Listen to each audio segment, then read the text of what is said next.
நாமத்தில், ஆண்டவரும் இரட்சகருமாகிய இயேசு கிறிஸ்துவின் நாமத்தில் உங்கள் யாவருக்கும் எங்களுடைய அன்பின் நல்வாழ்த்துக்களை தெரிவித்துக் கொள்கிறோம்.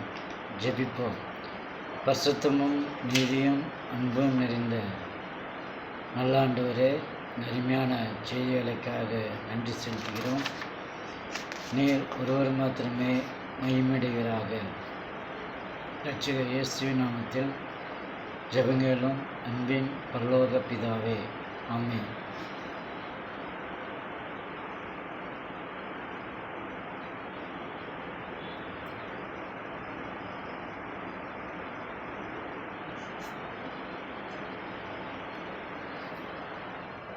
செய்தியின் தலைப்பு: நீ கட்டுகிறது கட்டப்பட்டிருக்கும். மத்தேயு எழுதின சுவிசேஷம் 21வது அதிகாரம் 2வது வசனம். ஒரு கழுதையையும் அதனோடே ஒரு குட்டியையும் கட்டியிருக்க காண்பீர்கள். அவைகளை அவிழ்த்து என்னிடத்தில் கொண்டு வாருங்கள். ஆண்டவராகிய இயேசு கிறிஸ்து தன்னுடைய 2 சீசர்களை பார்த்து கூறுகிறார், ஒரு கழுதையையும் ஒரு குட்டியையும் கட்டியிருக்க காண்பீர்கள். அவைகளை அவிழ்த்து கொண்டு என்னிடத்தில் வாருங்கள் என்று சொன்னார். மத்தேயு எழுதின சுவிசேஷம் 18வது அதிகாரம் 18வது வசனம் 19வது வசனம். பரலோக ராஜ்யத்தின் திறவுகோல்களை நான் உனக்கு தருவேன். பூலோகத்திலே நீ கட்டுகிறது எதுவோ அதுவே பரலோகத்திலும் கட்டப்பட்டிருக்கும். பூமியிலே கட்டவிழ்ப்பது எதுவோ அது பரலோகத்திலும் கட்டவிழ்க்கப்பட்டிருக்கும் என்றார்.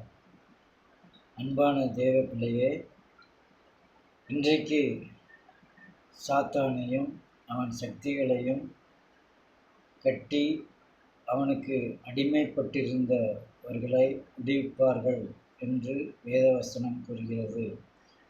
சாத்தான் கட்டி வைத்திருக்கிற, பிசாசினால் கட்டி வைத்திருக்கிற தரித்திரத்தினால், கடமையினால், பாவத்தினால், அடிமைத்தனத்தினால், மரண பயத்தினால்,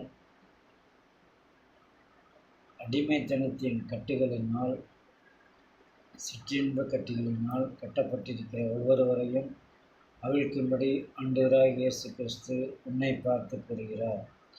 அப்போஸ்தலர் 8:23. அப்போஸ்தலனாகிய பேதுரு கூறுகிறார், நீ கசப்பான பிச்சிலும் பாவக்கட்டிலும் அகப்பட்டிருக்கிறதை காண்கிறேன் என்று சொல்லி.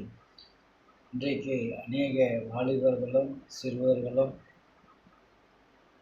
அடிமைத்தனத்தில், பாவத்தில், மதுவிற்கு, கஞ்சாவிற்கு, ஹான்ஸ் பழக்கத்திற்கு, தேவையற்ற தேவனுக்கு பிரியமில்லாத காரியங்களுக்கு அடிமைப்பட்டிருக்கிறதை பார்க்கிறோம். அதைத்தான் ஆண்டவர் குறிப்பிடுகிறார். நீ பூமியிலே எவைகளை கட்டுகிறாயோ அது பரலோகத்தில் கட்டப்பட்டிருக்கும். பூமியிலே எவைகளை கட்டவிழ்க்கிறாயோ அது பரலோகத்திலும் கட்டவிழ்க்கப்படும் என்று சொல்லி. அப்போஸ் தாவீது குறிப்பிடுகிறார், சங்கீதம் 18:4-5. மரணக்கட்டுகள் என்னை சுற்றி கொண்டது, பாதாள கட்டுகளில் நான் அமிழ்ந்திருக்கிறேன் என்று கூறுகிறதை பார்க்கிறோம்.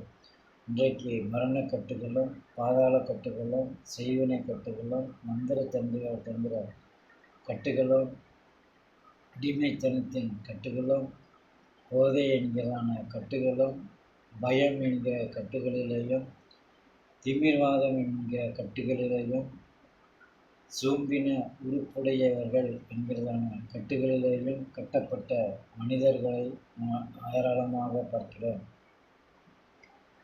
எபிரேயர் நிருபம் 2வது அதிகாரம் 15வது வசனம். அங்கே சொல்லப்படுகிறது, ஜீவ காலமெல்லாம் மரண பயத்தினாலே அடிமைத்தனத்திற்குள்ளான யாவரையும் விடுதலை பண்ணும்படி அப்படியானார் என்று சொல்லப்படுகிறது. ஆண்டவராகிய இயேசு கிறிஸ்து உலகத்திலே வந்தது, வாழ்ந்தது, நன்மை செய்கிறவராய் சுற்றித் திரிந்தது, மரித்தது, அடக்கம் பண்ணப்பட்டது, 3ஆம் நாளில் உயிரோடு எழுந்தது, இன்றைக்கும் ஜீவிக்கிறது. எதற்காக என்றால் கசப்பான பிச்சிலும், பாவக்கட்டிலும், அடிமைத்தனத்திலும், மரண பயத்திலும், பாதாளக் கட்டுகளிலேயும் அடிமைப்பட்டு கொண்டிருக்கிற பாவத்தின் கட்டுகளாகிய சாபத்தின் கட்டுகளில் இருக்கக்கூடியவர்களை விடுதலையாக்கும்படிக்காக அப்படியானார் என்று சொல்லப்படுகிறது.